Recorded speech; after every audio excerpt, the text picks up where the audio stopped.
Os Estados Unidos da década de 1960, mudando tudo.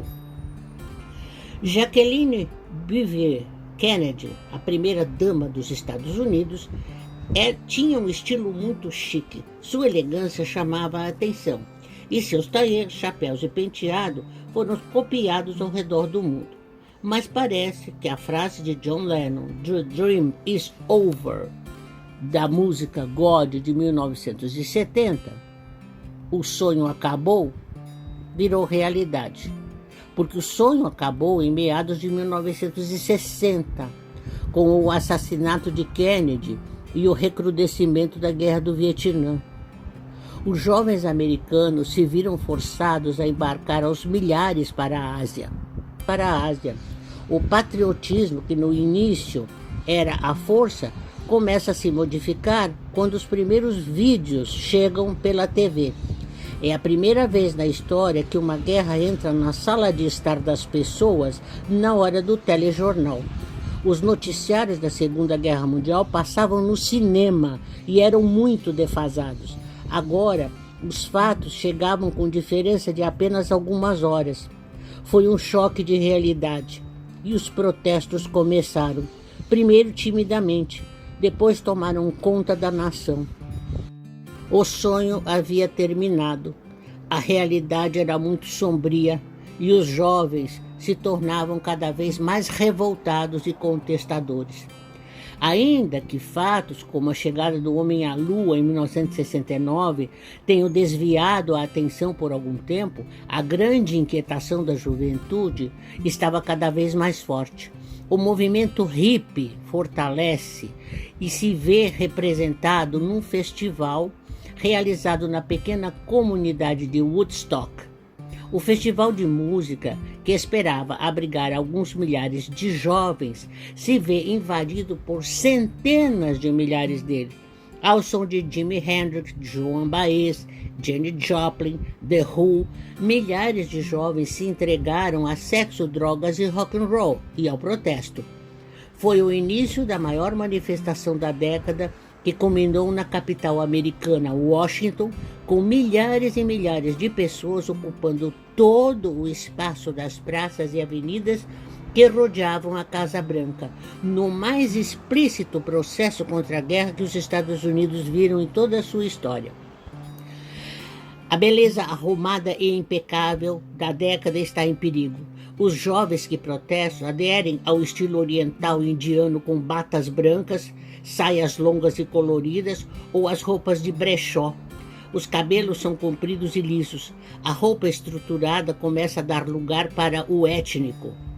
O movimento da liberação feminina, orquestrada por Betty Friedan, considerada a primeira feminista, começa a ter repercussão e a revista Life dedica um de seus exemplares inteiros à questão. Coloca na capa a marcha das mulheres que queimavam sutiãs em praça pública.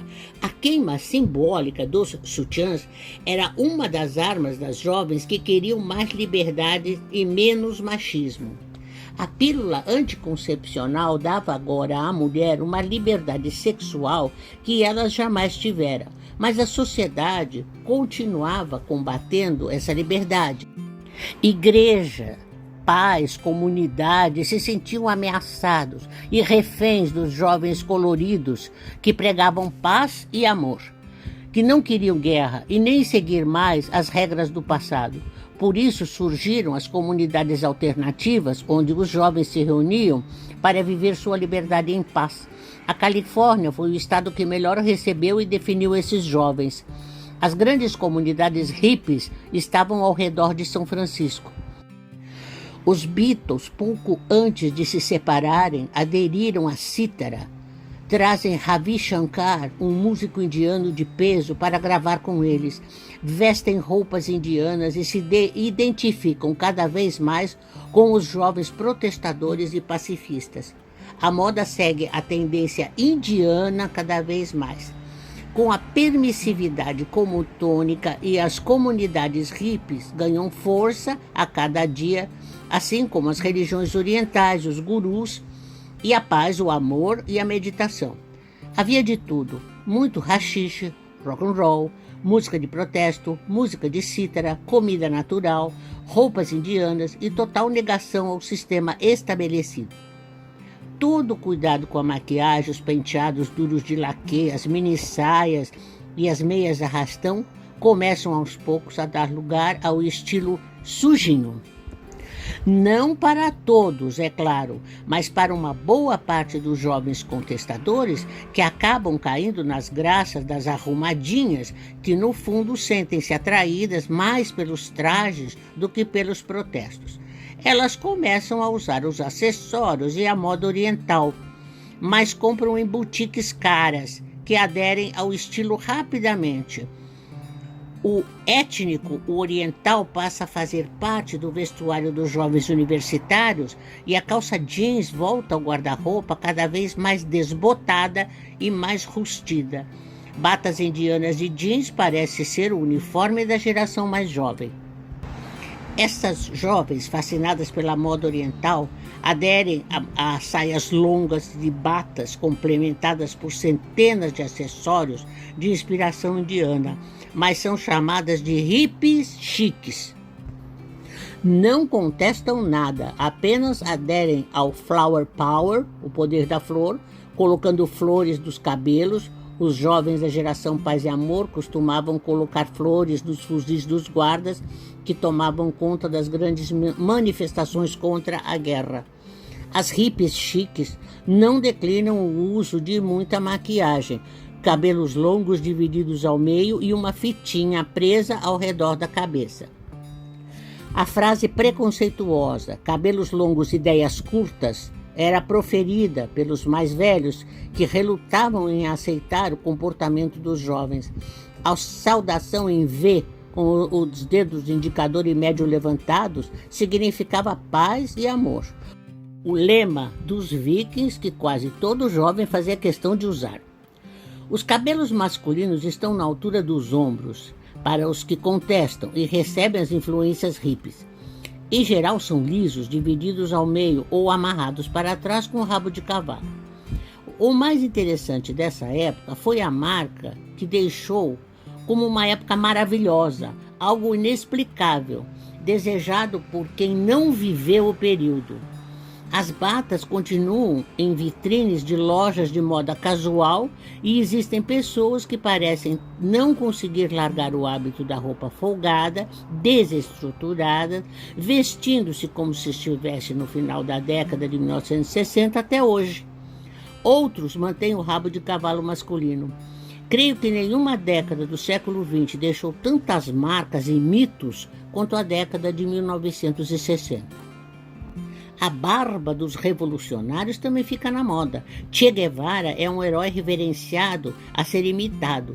No Brasil, a moda da barba também diferencia os engajados, que usam cabelos longos, poncho peruano, bolsa a tiracolo e uma espécie de tênis da marca Conga.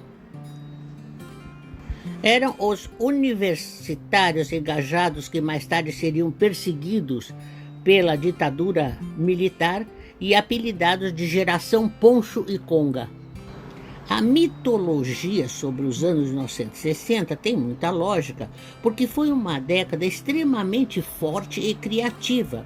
Os grandes movimentos a favor da paz, o homem pisando na lua, o assassinato de John Kennedy, do irmão Bob, a pílula anticoncepcional, o movimento hippie, a guerra do Vietnã, o grande protesto dos estudantes franceses contra o ensino arcaico que incendiou Paris em 1968, as lutas contra o racismo nos Estados Unidos, a liberação feminina, todos pediam mudanças.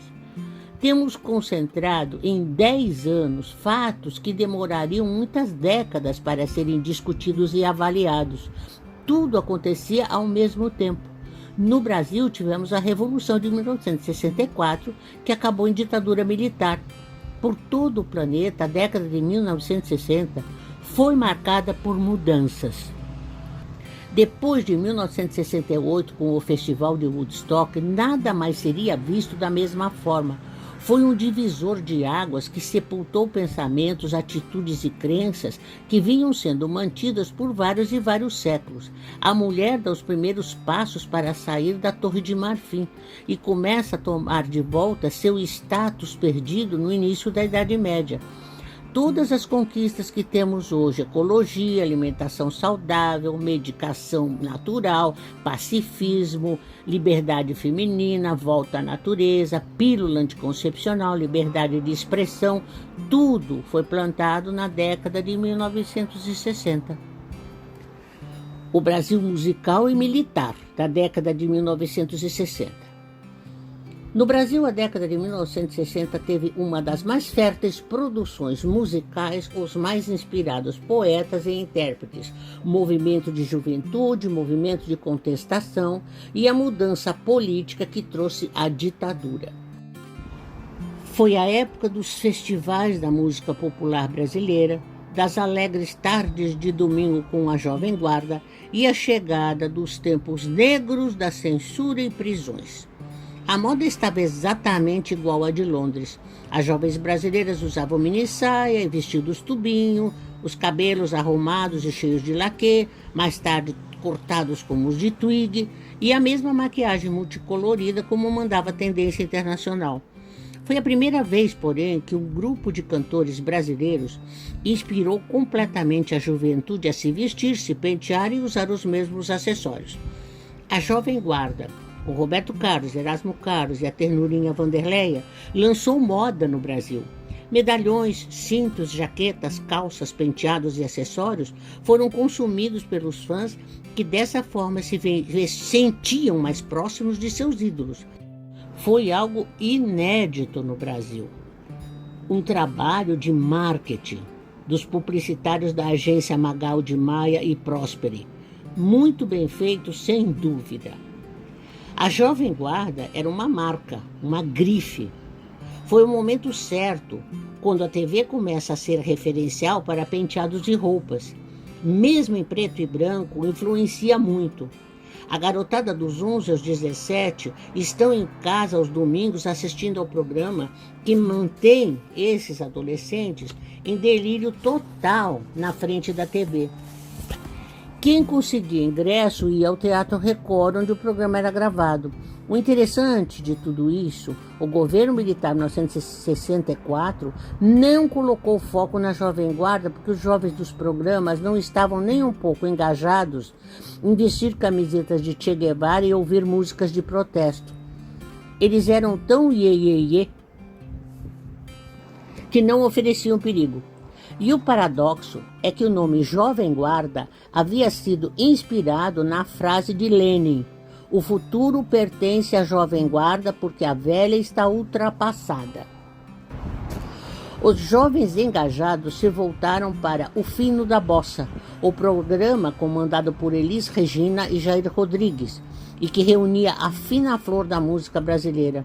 A bossa nova e os cantores de protesto se reuniam ali semanalmente. Claro que era um movimento intelectualizado, e fã de bossa nova se vestia e se penteava de maneira diferente dos jovens que aplaudiam a Jovem Guarda. O penteado e o visual de Vanderleia eram vistos pelas ruas do Brasil, assim como os de Roberto Carlos e Erasmo Carlos. Rony Fon causou um rebuliço ao chegar ao palco com os cabelos lisos, loiros, divididos ao meio e longos até a altura dos ombros. O príncipe, como era chamado, apelido dado por Hebe Camargo, causava um grande impacto com o par de imensos olhos azuis. As meninas gritavam alucinadas para o pessoal da Jovem Guarda, tanto quanto as inglesas ao verem os Beatles. Na verdade, toda uma geração foi influenciada pelas figuras que agora estavam na TV. Nara Leão, Elis Regina, Gal Costa, Rita Lee. Também tinham fãs ardentes, que mais cedo ou mais tarde acabaram imitando o penteado, o estilo de roupas ou a atitude dos cantores preferidos. A força da moda brasileira pela primeira vez em destaque. A empresa multinacional de origem francesa Rhodia, de produtos químicos e têxteis, tinha por trás de sua divulgação um italiano chamado Livio Rangan. que era o homem de marketing que pela primeira vez levou os olhos para a arte, música e design do Brasil, aliados aos tecidos feitos aqui, com fios fabricados pela Ródia. A Ródia não fazia moda, ela vendia fios para as empresas de tecelagem criarem os tecidos que seriam usados depois nas confecções. Em parceria com a revista O Cruzeiro, Lívio Rangan criou o Cruzeiro da Moda, criando os primeiros editoriais de moda realmente importantes do Brasil, que envolvia maquiadores, fotógrafos, especialistas e modelos profissionais. A repercussão da Ródia era enorme e as empresas ligadas a ela, como compradoras de seus fios, perceberam a importância de estarem sendo beneficiados por isso. Quando, em 1962, a Ródia apresentou a FENIT, Feira Internacional de Indústria Têxtil, a coleção Brazilian Nature, ainda não era intencional o planejamento de marketing, mas em 1963, a coleção Brazilian Look conseguiu seu propósito porque havia um cenário temático feito especialmente para o evento e contava com apresentações musicais de Sérgio Mendes e Bossa Rio. Foi o primeiro dos desfiles shows e o primeiro sucesso que durou por uma década. Em seus editoriais de moda, Lívio fazia questão de colocar modelos negras, o que era uma grande novidade no Brasil. A Natura, que se chamava Indústria e Comércio de Cosméticos G. Berjot, foi fundada em 1969 por Jean-Pierre Berjot e Antônio Luiz da Cunha Seabra. Foi nessa data que os sócios abriram o laboratório e uma pequena loja na rua Oscar Freire, em São Paulo, com o propósito de vender produtos com fórmulas naturais de alta qualidade a preços acessíveis. Em 1970, mudou de nome para Indústria e Comércio de Cosméticos Natura e passou a vender de porta em porta com consultoras, fechando a loja da rua Oscar Freire.